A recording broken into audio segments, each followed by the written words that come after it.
Mongol इतिहास के सबसे खतरनाक और निर्दयी लड़ाके। जहां पहुंचे सिर्फ खून बहा, शहर जलाए गए और इंसानियत का नामो निशान मिट गया। चीन से लेके बगदाद तक सब तबाह हो गया।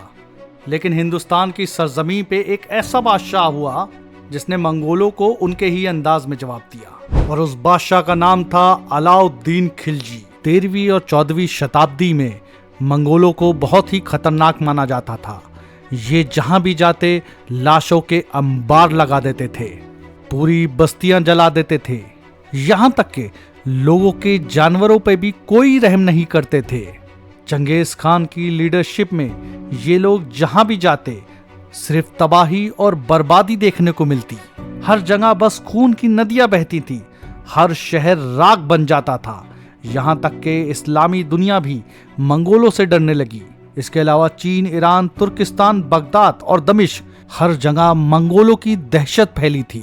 लेकिन जब मंगोलों की नजर हिंदुस्तान पे पड़ी तो दिल्ली सल्तनत के सुल्तान के लिए ये सब बड़ा खतरा बन गया। उस दौर में अलाउद्दीन खिलजी ने मंगोलों से बहुत सारी जंगें लड़ी जो आज इतिहास का हिस्सा है। नमस्कार, आदाब, मैं शेजी काज़मी।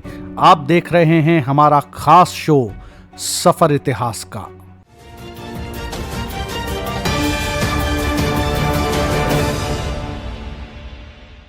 दिल्ली की सल्तनत में तुर्कों का शासन था, लेकिन 1290 में जलालुद्दीन फिरोज खिलजी ने ममलूक वंश को खत्म कर दिया और खिलजी वंश की नींव रखी। जलालुद्दीन खिलजी एक नर्म दिल राजा था जो ज्यादा खून खराबा नहीं चाहता था, लेकिन उसके भतीजे और दामाद अलाउद्दीन खिलजी को ताकत और विस्तार चाहिए था। इसलिए 1296 में अलाउद्दीन ने छल से जलालुद्दीन खिलजी की हत्या कर दी और खुद दिल्ली का सुल्तान बन गया। उस जमाने में छोटे बड़े राजा सत्ता को पाने के लिए अपनों का ही खून बहाते थे। फिर आया 1297, जब मंगोलों ने पहली बार हिंदुस्तान की सरजमी पे हमला किया तो उन्होंने पंजाब को चुना और वहां जम के लूटपाट की।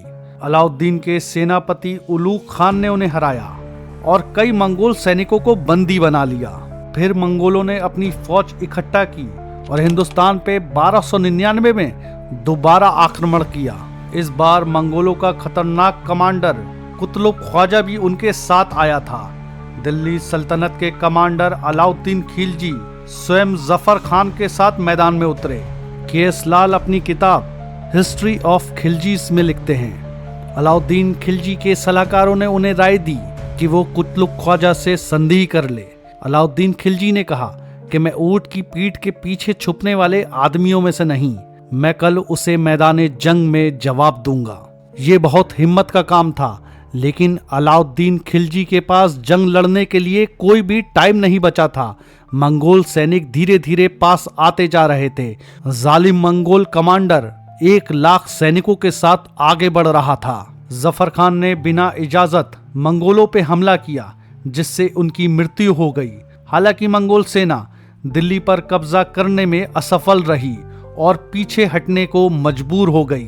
1303 में जब अलाउद्दीन खिलजी चित्तौड़ की घेराबंदी कर रहा था तो मंगोलों ने उस वक्त को एक अच्छा समय माना और दिल्ली सल्तनत पे एक बार फिर से हमला कर दिया।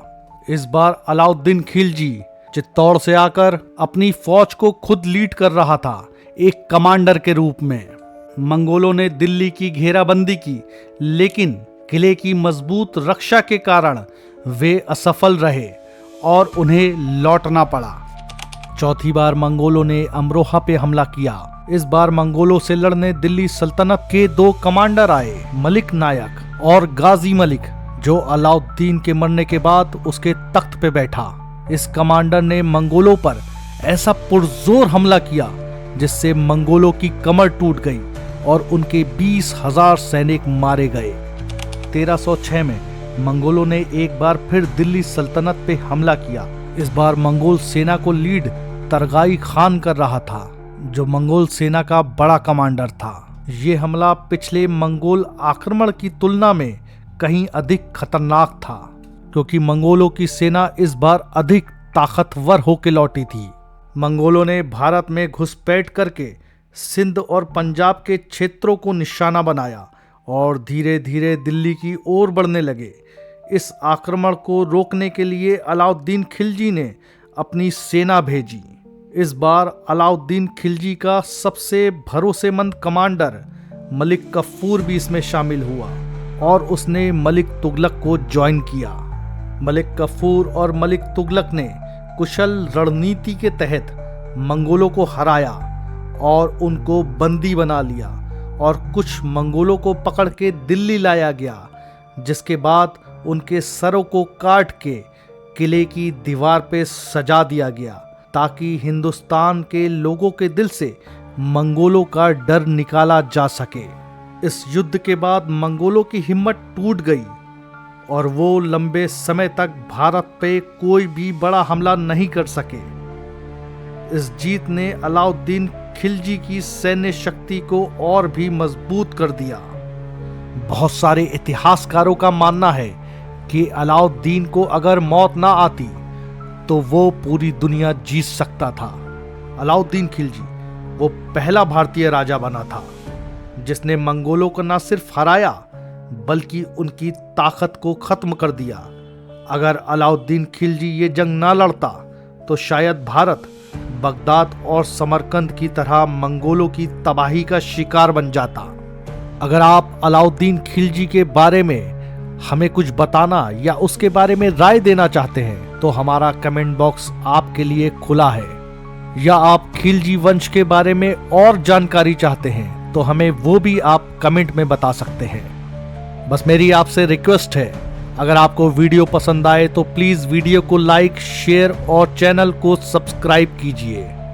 इजाजत दीजिए, मैं शहजी काज़मी, आप देख रहे थे नजर दुनिया पर का खास शो सफर इतिहास का।